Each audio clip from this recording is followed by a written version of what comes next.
Here we go. Look at this shit. Welcome back to another episode of the Fine-Tuned Fitness Podcast. Oh, got to start things off right away with a nice cold, better be cold. Last one was piss warm. Sugar-free Rockstar, baby, fruit punch flavor. Wah, wah, wah. My God, that's the good stuff. I like that shit. Yeah, boy. So episode 1 went pretty good. I got some good feedback on it. Some kicked up a lot of sand with that fucking Ozempic topic. A lot of people had some stuff to say about it. A lot of people in support. A lot of people not in support. Literally nobody was in the middle. It's either they hate it or they love it. But it's the same thing as any other tool in the gym or fitness community. It all comes down to individual accountability and how you use it. Obviously, for some people, it's not going to work, and it's going to have pretty drastic side effects, same as any other medication. Does that mean we should throw it out, throw away the baby with the bathwater? I don't think so, but that's just me. Anyway, welcome back. If you're just tuning in, this is your first time. My name is Radio Dave with Fine-Tuned Fitness. This is the Fine-Tuned Fitness Podcast. Figured we start a podcast on fitness and the gym community and all that kind of love stuff and just see how it goes. Feel it out. Give me a chance to talk to you guys more one-to-one as opposed to like putting the videos out and that kind of thing. All that shit.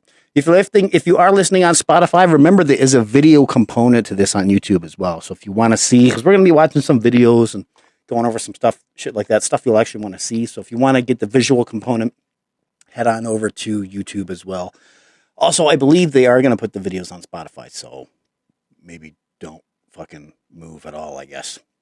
Now, we got a main topic today we're going to get into here in a little bit, but first, there was something that happened last little bit I want to talk about. Some people may know this already, and if you don't, well, we're going to talk about it. Let's see here. So, there was quite a stir-up on the internet the last little bit. About Zohran Mamdani. If you don't know who he is, he's the Democratic candidate for New York mayor for New York City. And he was at an event and they were doing like a weightlifting show and stuff out there. And so he jumped on the bench and tried to do a couple reps. And this is how it went. And, I did ask myself, like, I don't know, I'm looking at you, Jeffrey, you look like you're in shape. We got 2 reps there. Oh, no, 2 reps. 2 reps. You got 2 reps. Okay, it's 2 reps. And the entire internet had a lot to say about it. You know how when somebody spots you, just because their hands on it doesn't mean they're actually pulling up. So I am trying to be charitable. I don't know if that guy is pulling up on the 135, but you really probably shouldn't even need a spot on 135. No, he shouldn't. And it seemed like he was maybe trying to keep, him from failing possibly. I want to see if he could actually do it. One thing I noticed, if you looked at the end of his rep, I think it was his left leg was coming up. I mean, we've got to keep those feet down at least, right? So let's keep those feet down and let's see if he can actually hit 135. But we don't even know if it was 135. Ha ha ha ha ha! What an idiot! Didn't know to keep his foot down. I mean, like you got these guys shitting on the guy who's never been in a gym in his life. He is athletic. He's more into like cardio and stuff. Does a lot of running, does a lot of walking, but he doesn't go to the gym. You know how hard it is to push a plate, 135 pounds, a bar and 2 plates, if you've never walked into a gym before? They say like, oh yeah, every man should be able to do that. Not if you haven't done it before. Not if you've ever done anything like it. And the internet was tearing these guys, tearing them apart. There's another one going on about him.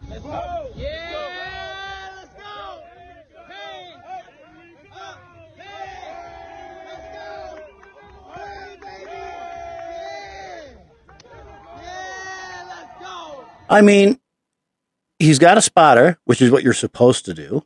He's pushing heavier than he should do, heavier than he's strong enough to do. That's how you get stronger. He's literally doing all the right stuff that you're supposed to do, safety and progression-wise. The only thing that, he's wearing a suit. He's in a dress shirt and fucking dress pants. But I mean, that's how it goes. He's just there for press and stuff. But to hold this guy to a standard that the rest of us gym community is like normal for is ridiculous. You can't just shit on a guy because he walks into a gym and can't press 130 pounds right off the bat, especially on a free bar. Smith machine, maybe a little different because you don't have to worry about mobility or stability. But if you don't have that mobility built up, even just a bar without mobility, if you don't have that, you're going to be struggling. So really bad faith arguments from the entire internet on this. Absolute bullshit. Like, you're allowed to not like the guy if you don't agree with his politics. I get it, but that's what they're doing. They're shitting on him because they don't agree with his politics. It has nothing to do with that. Unreal. Anyway, that was something I saw this week that just bugged me, so I figured we'd talk about it today. Now, our main topic that we're going to get into here this evening, or today, this afternoon, this morning, whenever it is you're watching this, the Fine Tune Fitness Podcast, is gym myths. We're going to go over my top 10 gym myths, and maybe there's some more on the list that you know about that you've heard or seen. I hear all of these all the time, mainly from people that don't go to the gym, some from people that do go to the gym and know better. But we're going to go over them, okay? So, and if you have any that we didn't discuss or that we didn't say or drop it in the comments. Let us know. Other gym myths that you think we should be aware of and that we need to bring attention to. A little sore today. Just finished training a client and then ran right into chest day with my buddy J-Rock. So I'm a little tender. Big day today. I got another client here in a little bit. But first, I'm hanging out with you guys. Enjoying episode 2 with the Fine Tune Fitness Podcast. So number 1 of our top 10 gym myths, spot reduction. Everybody's heard this.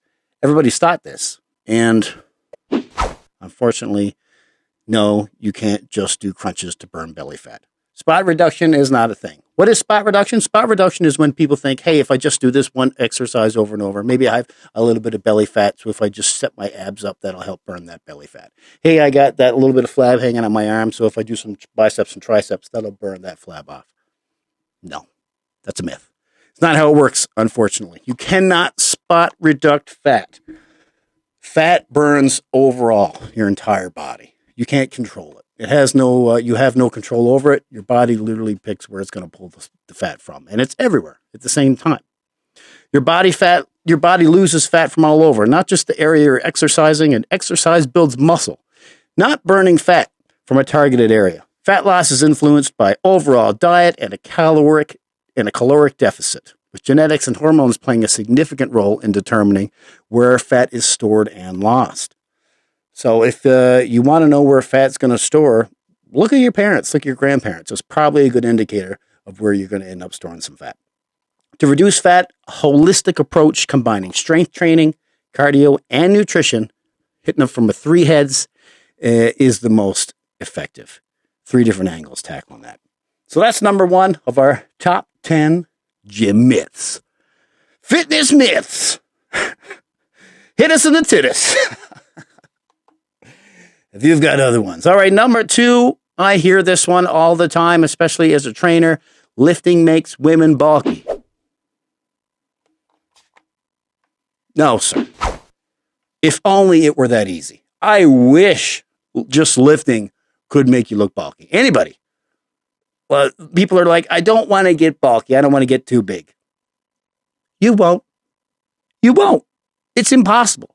You have to work so fucking hard to get big. I bust my ass in the gym sometimes 2-3 times a day to get the size I have. And it's still not as big as I'd like to be. So when women are like, or when guys are like, lifting makes women bulky. No, it doesn't. It's impossible. You've really got to work to get that muscle. As funny as it is, this one is extremely popular, but almost immediately falls apart the moment you think about it for more than 10 seconds. What's the primary hormone responsible for building large muscles? I'll let you guess. It's testosterone. Obviously. What's the one hormone women have less of than men? I'll let you guess again. It's fucking testosterone. God. Achieving a truly bulky physique like that of a professional bodybuilder requires a very specific and very extensive diet, intense training schedule, and potentially performance-enhancing substances. So naturally, it's actually very difficult for women to build large, bulky muscles. Instead, weight training leads to increased strength, a more lean and toned physique, and improved bone density, helping women to feel powerful and confident. You're not going to get bulky. If you are, it's probably because you're enhanced. You're not just going to do it naturally. It's not going to happen. You don't have the testosterone to do it. So if you're a woman and you want to go to the gym, you're wanting to work out, but you're afraid you're going to get too bulky, fret not. Fear not. That's not on the table for you. You're just going to get toned, ripped, and you're going to feel good. You're going to feel real fucking good. Number 3 of our top 10 gym myths. We're talking sweat equals fat loss.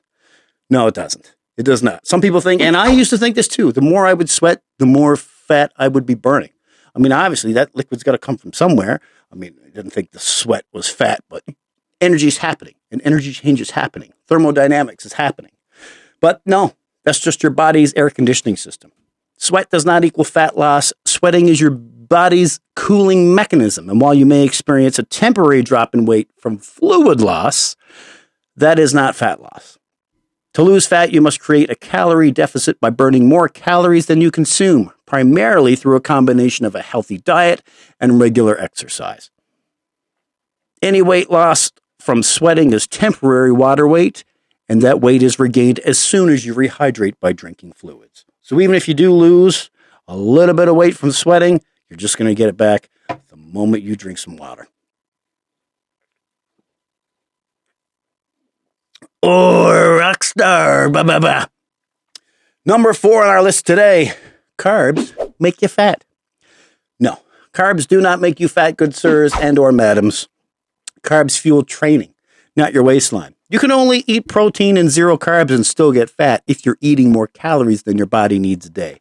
The only thing that determines whether or not you're going to store fat is if you're eating more calories than the calories your body burns every day. Your basal metabolic rate. Now, carbs do turn into glucose, which can turn into fat, but only if you're eating in excess of those calories. So find your maintenance calorie limit, what your body needs to burn a day, stay below that, and you won't gain fat. It's just how it works. Calories in, calories out. It can get there's a little nuance there, but if you stick by that rule, you'll usually do pretty good. Number 5, high reps, tone muscle, low reps, bulk. Tone equals building muscle and losing fat. That's not high reps. The statement high reps tone and low reps bulk is a myth. Both high and low rep training can build muscle, burn fat, and improve muscle endurance and strength, with muscle definition being more influenced by muscle size and body fat percentage than the rep range itself.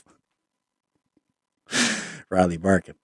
For muscle growth, it is most effective to train the muscle fatigue.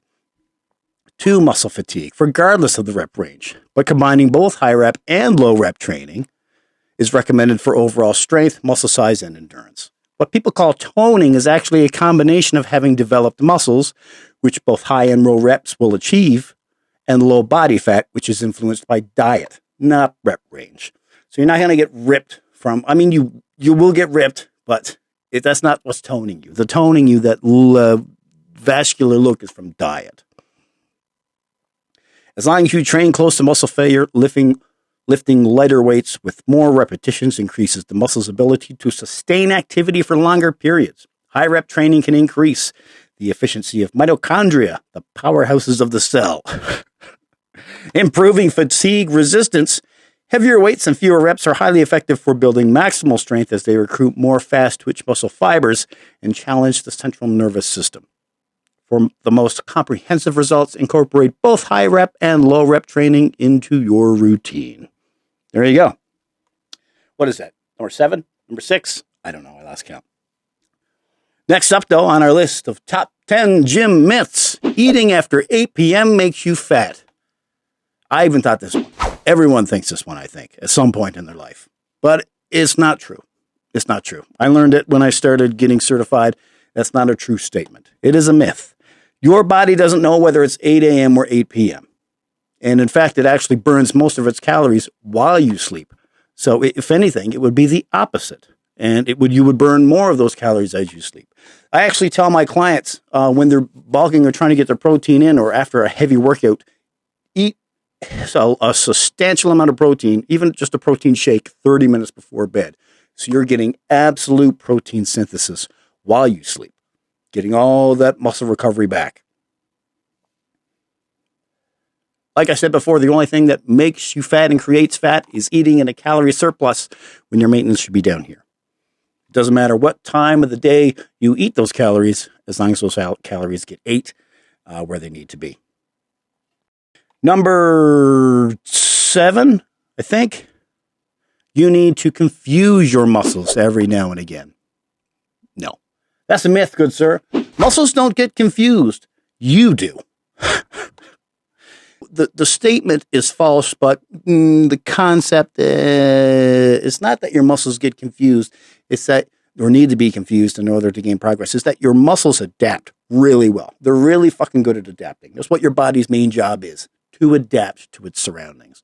So if you're hitting it with the same workout every week, your body's going to get used to that and it's going to adapt. So the concept of confusing your muscles is doing something different to that same muscle.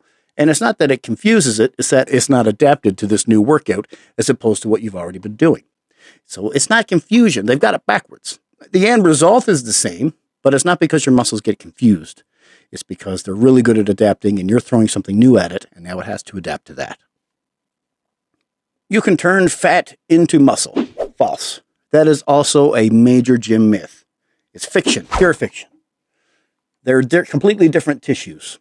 So while it may seem like you're turning fat into muscle, which is kind of how, especially if you're doing a recomposition phase, instead of a call, you can do severe cut, which is like severe calorie deficit to really burn all the fat. You can do a bulk, which is eating a calorie surplus. So you're gaining lots of muscle, but you probably gain some fat too. Or you can stay in a calorie maintenance and do recomposition. And what this does, this will burn your fat in one and build muscle in the other. So it seems like you're taking the fat you have and turning it into muscle, but instead you're actually doing two separate things. You're burning muscle and you're building fat at the same time. Now, you don't have to be in a recomposition phase to do this. You can do this in a deficit as well. And while you're cutting the fat, you're still going to build muscle. You just won't build as much because you need those calories, those proteins to build that muscle and bulk up a little bit. So that's why usually when I start with a client, I'll get them to just do a recomposition phase first so we can get into the routine, see how things go, see how their body reacts. So no, you cannot turn fat into muscle. There's two separate activities that are happening at the same time, which is where this concept came from. It's why people think that. Number 9 of our 10 gym myths that are garbage. You must train every day to see progress. No, that's a gym myth. That's a myth. That's a legend. That's not true. It's an outright fiction. Recovery is half the equation, even maybe more than half. You can work out every day, but muscle being built actually comes from the repair process, which happens when you're resting, when you're recovering. You can be in the gym every day and not get any bigger because your muscles don't have time to recover.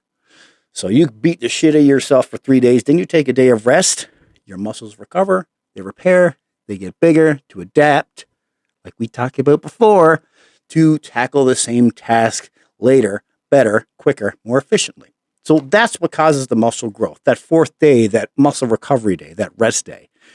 Beating the muscle up doesn't make it bigger. It just starts the process in which it can use to get bigger. Make sense? I think so. There's got to be an easier way to say that. But no, training every day is not going to make you jacked, and it's not going to make you see progress. It's the rests that will make you see progress. And our last number 10 of our top 10 gym myths that I got to hear all the fucking time. No pain equals no gain. I actually did a video on this week, a reel about it, about delayed onset muscle soreness. Soreness doesn't equal growth. It's just not a thing.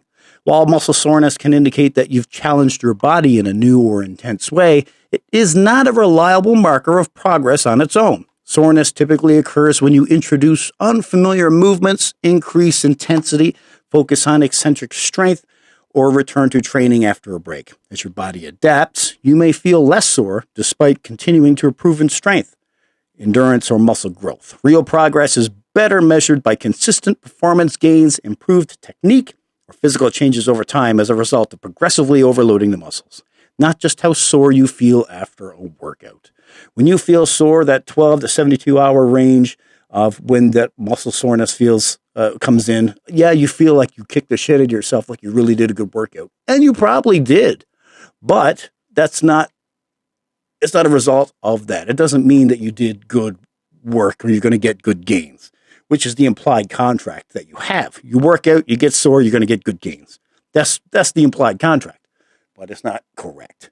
You can make super gains without getting sore. Actually, that's going to happen eventually as your body starts to acclimatize to the activities you're doing, the work you're throwing at it. You'll get less sore. And it kind of fucks with your mind a bit because you feel like, I feel like I didn't do anything. But no, you did. Your body's just used to the soreness and it's used to the activity. You're still going to get those gains. Don't worry. Just don't focus on the sore. And that's it for our top 10 gym myths here on Fine Tune Fitness Podcast. Are there any I missed? I know there's a lot more. So if you've got any that you hear every day as a trainer or just hear from people who don't go to the gym, there's a lot of those. So if you've got a favorite gym myth that you like to hear or makes you just go, drop it in the comments below. I want to hear them, and we'll talk about them next time here on the podcast, okay? All right, we're going to take a little quick break to hear from Just Bite Me, justbitememeals.com. Hey, do you hate meal prepping? Fuck, I know I do. Every Sunday, it's absolute bullshit. So let's hear from Just Bite Me, see what they've got for you. Hey guys, Radio Dave here. Just wanted to do a quick check-in to talk about meal prepping. There are many aspects to the fitness lifestyle that I do not enjoy. Protein farts, buying the wrong flavor pre-workout, cardio, but nothing, and I mean absolutely nothing, is worse than having to spend my Sunday every week meal prepping. Don't get me wrong, it's worth it. 2 to 3 hours in the kitchen every Sunday, and all my meals are cooked and prepped for the week. But my God, it's Sunday. It's the Sabbath. It's the Lord's Day. I don't want to spend my whole fucking last day off in the kitchen when I could be spending it in the living room with my family. That is why Fine Tune Fitness has just become an affiliate for Just Bite Me Meals. If you hate meal prepping as much as I do, then let someone else do it for you. Dan and his team offer incredible service, incredible meals, and an incredible product. As most of you already know, I see you all still rocking your Muscle League shirts in the gym. And so now anytime you purchase an order over $50, if you use code FINETUNEDFITNESS at checkout, you'll get 10% off your order. Buy 10 meals, and that's essentially getting one for free. But even better than the financial savings is the time you're saving. So if you want to take the headache out of spending every Sunday in the kitchen prepping meals for the week, click the link below and let Just Bite Me take care of it. They'll even deliver them right to your door, or you can pick them up at your convenience. So you're spending your last day off for the week in the living room instead of the kitchen. Go to justbitememeals.com/fine-tuned-fitness to have the code applied automatically, or just type it in at the checkout. For Fine Tune Fitness, I'm Radio Dave. You're you, and I'll see you on the next one. All right. Big shout out to justbitememeals.com. Don't forget to use code FINETUNEDFITNESS. Get 10% off all orders over $50. All right, time for a segment called Supplement Check. Super or sucker. And today's supplement we're looking at creatine. Everyone's heard about creatine up to this point and the magical wonders of it. But is it real? Is it a thing? Is it as miraculous as everybody says it out to be? And so far it seems like, it might actually be. I mean, it's not a new supplement. It's been around for years, but we're actually beginning to find out it does a lot more than we initially thought it did.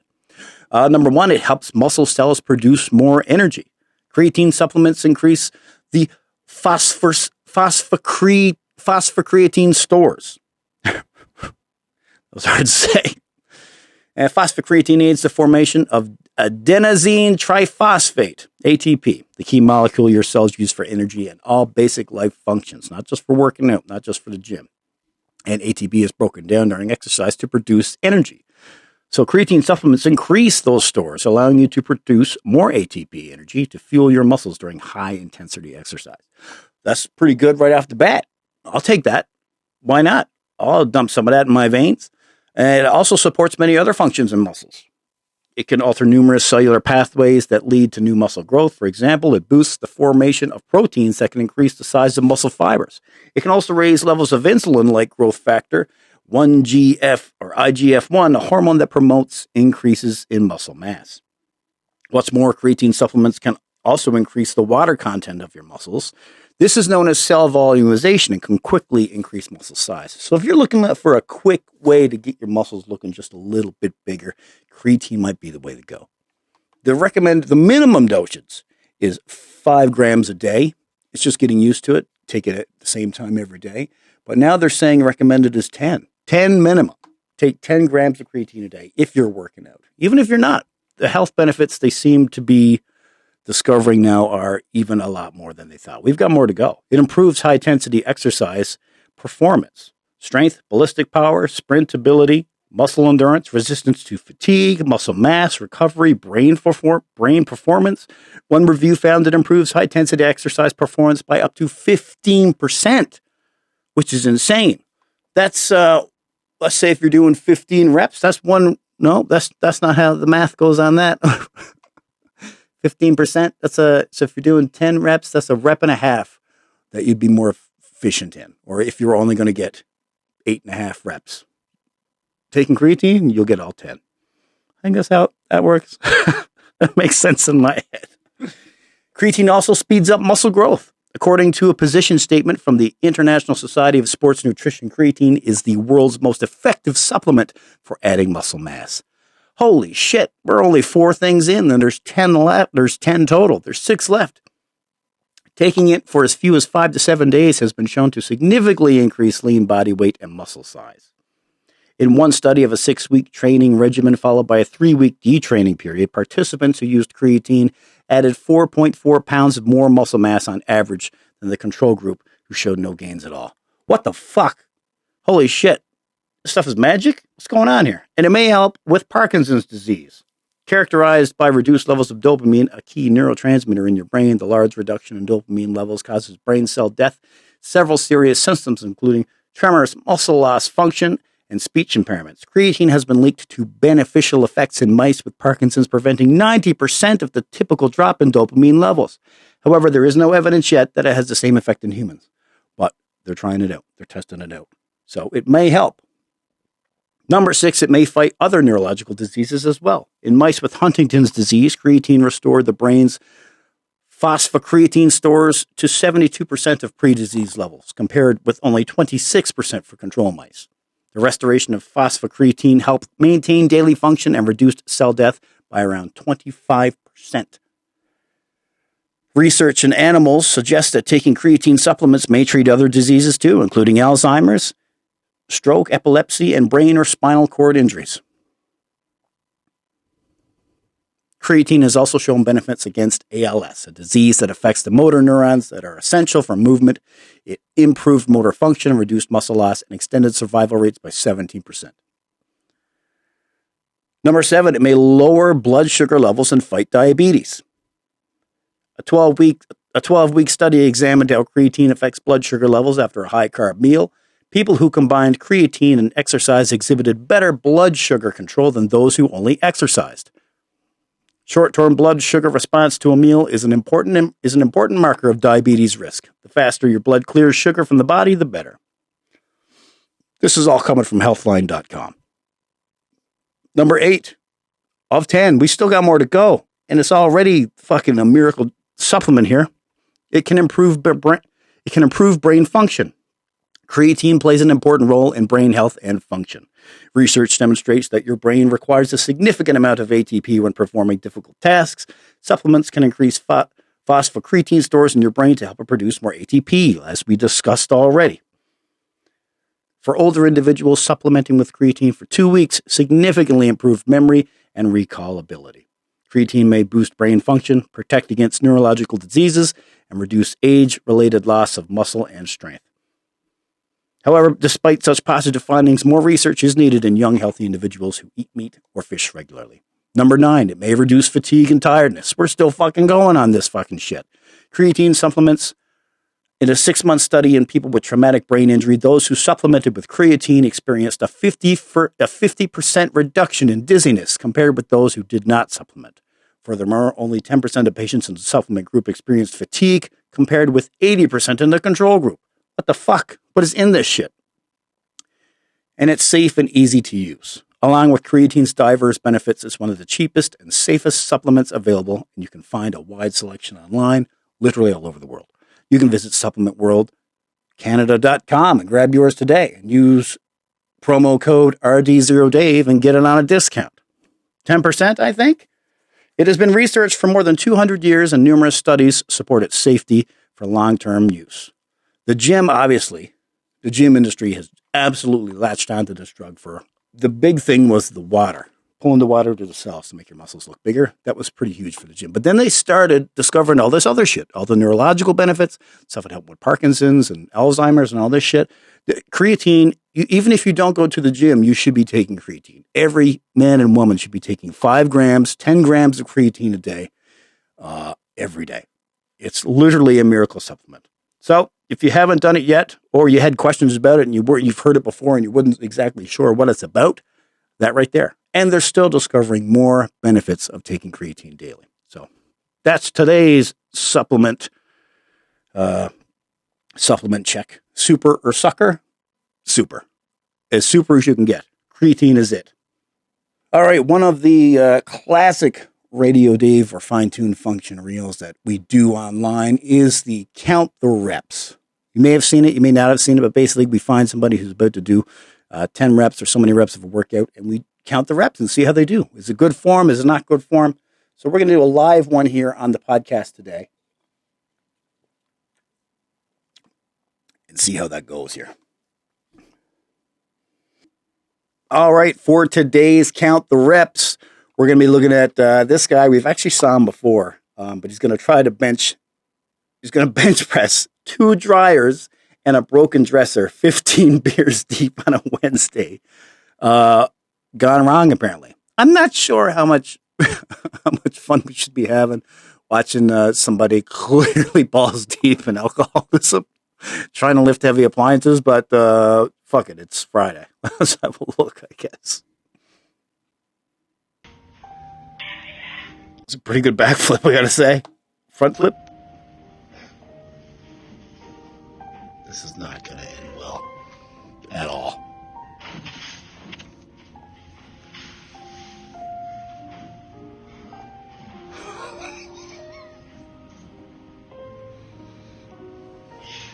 That's one. Clean, too.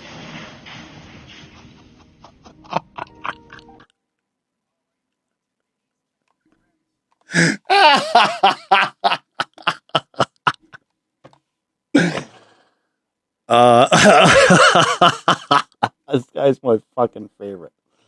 Oh, man. What the fuck is this? Let me give you his thing here. Shout out to Bikes, Beers, Biceps on Instagram. That's, he's always putting shit out like this. He's going to get himself killed one day, but do it for the vine, I guess. Unreal. So there you go. That's a live Count the Reps. And we're going to do another one. It's not going to be a Count the Reps. We're going to look at something else here because we're going to look at another gym meme video where they asking girls in the gym what type of body type do they like. Do they like dad bod or do they like shredded bod, I guess? So let's see how that goes. All right, we're looking at this video today asking gym girls what body type they like on a guy. So let's have a look and see how this goes. I think we all know where this is going. Everybody loves a dad bod. Do you prefer a gym bod or a dad bod? Can I have both? I prefer this one. I like the first one. The second one's like too lean. Gym bod. Yeah. Would you prefer a gym bod or a dad bod? I like both. I mean, his dad bod is like he goes to the gym. Yeah. No shit. Guys, this isn't the fucking dad bod. I mean, it is because he's technically a dad, but this isn't a dad bod. This is fucking C-Bum. This is Chris Bumstead. In the off-season, 6-time Mr. Olympia winner Chris Bumstead in the off-season. This is him balking after winning Mr. Olympia 5 to win Mr. Olympia 6. That's not a fucking dad bod. Holy shit. You're literally comparing this guy to an AI guy. You can't win. That's what women want. They want that as a dad bod? They think that's what a dad bod is? Motherfucker. This is literally Chris Bumstead coming out of a sauna. That's the picture they used? Oh, we're fucking cooked. Are we cooked, chat? Chat, are we cooked? Oh, chat, we're still cooked. Fuck me, bro. Not gonna happen. We're so cooked. Unreal. Well, I guess we know what to set our goals to. Holy shit. What would you prefer? What kind of body tape would you prefer? 6-time Mr. Olympia Chris Bumstead? Or this imaginary AI creation of whatever absolutely ripped Jim Bro looks like? Fuck me. We're so fucking cooked. Minimal. All right, boils and ghouls, welcome to another quick episode of Gym Day with a Fucking Idiot. Brought to you, of course, by Fine Tuned Fitness. Today we're looking at a newer exercise I've been incorporating into my shoulder day routines, and it's absolutely devastating on the rear delts. Let's go take a look at the standing cable archer row. Minimal. All right, you fucking gems, quick history lesson. Everyone knows about medieval longbowmen and their long fucking bows, but did you know that longbowmen also had massive fucking rear delts? Well, they did. And now you do. Though the primary development was in the back muscles and the bow arm's shoulder and bone, the physical demands of drawing a heavy war bow, sometimes well up to 150 pounds, would have led to significant muscle development in the back and shoulders, with skeletal remains showing increased bone density and size, especially in the arms and spine, due to this intense habitual activity. Even now, studies of modern archers show that the posterior deltoid, the rear part of the shoulders, is heavily engaged during archery, indicating that medieval longbowmen would have developed these muscles significantly as well. Why let all the dead longbowmen have all the massive delts? Not like they need them anymore. Which brings us to today's workout, the standing cable archer row. The cable archer row works to improve posture and balance, increase strength in the posterior deltoids, and enhance scapular stability. This exercise also strengthens the back muscles and core, while the single-arm asymmetrical motion helps correct muscle imbalances, making it effective for overall upper body development and shoulder health. The archer-style pull with wide elbows and scapular retraction effectively isolates and intensifies work on the rear deltoids, which are often neglected. To perform a cable archer row, attach a handle to a cable machine set at about sternum or shoulder height. Grab the handle with one hand and stand with a split stance, placing the foot opposite the cable hand forward. With your other arm straight and extended, pull the cable handle back and up, leading with your elbow and twisting your torso slightly to open your chest toward the handle side. Control the movement as you return to the starting position, then switch sides and repeat. Be sure to keep your draw arm close to your body and lead the pull by bending at the elbow when pulling back and up. Be sure to keep the non-pulling arm straight and extended, and keep the motion steady tempoed and return to the starting position fully under control. These are going to set your rear delts on fire and can also help improve posture and correct alignment issues. The unilateral or single arm nature of this exercise allows you to focus on one side at a time, helping to address and correct imbalances between the left and right sides of your body. And due to the archer style motion mimicking real life movements, it will contribute to greater functional strength in the upper body overall. Minimal. All right, my babies, that's all I got for you today. Be sure to give the standing cable archer row a shot and let me know if they kick the shit out of your rear deltoids too. If you like this video and you're deaf going to try this workout out, like it and share it so others know your rear delts are going to be fucking monstrous. All right, that's it for me. Until next time, from Fine Tuned Fitness, I'm Radio Dave. You're you, and I'll see you on the next one. This is not a All right. A bit of a shorter episode today, I guess. That's all I got. Hey, if you enjoyed the episode, if you enjoyed the podcast, tune in next time. Won't be one next week because I'm going to be in Edmonton DJing for a Boudang show, opening up for Junkie Kid. Super stoked on that. It's going to be lots of fucking fun. So if you're in the area, if you're in Edmonton or the Edmonton area and you want to come out and see some hard style beats thrown down, swing on out next Friday, September 12th at Temple Ballroom. It's going to be a good time. Or just keeping your eyes open. I'm going to be swinging in Edmonton and I'm going to hit the gym somewhere out there. What's a good gym in Edmonton? I don't even know. Either way, I got to get my pump on. Shout out to all you guys for tuning in. Yeah, I really appreciate it. And don't forget, if you're tired of meal prepping every week, hit up justbitememeals.com. If you're interested in getting a personalized training plan with me, shoot us an email, dave@finetunefitness.ca, or visit finetunefitness.ca/shop. And right now, you can grab our 8-week program, Swole Shouldered in 8 weeks, absolutely free. It's free. It's free right now. Go grab it. You can get that, and if you don't know where to start, that's a really good start. Grab there. You'll be good. Hit the gym. Get those shoulders swole the fuck up. You can grab that by visiting finetunefitness.ca/giveaway. Don't forget to follow us on social media, Instagram.com/finetune.fitness and Facebook.com/finetunefitness. Thanks so much for tuning in today for the Fine Tune Fitness Podcast, Episode 2. We'll be doing Episode 3 2 weeks' time, I guess, when I'm back from Edmonton. I love you guys. Remember, with Fine Tune Fitness, I'm Radio Dave. You're you, and I'll see you on the next one.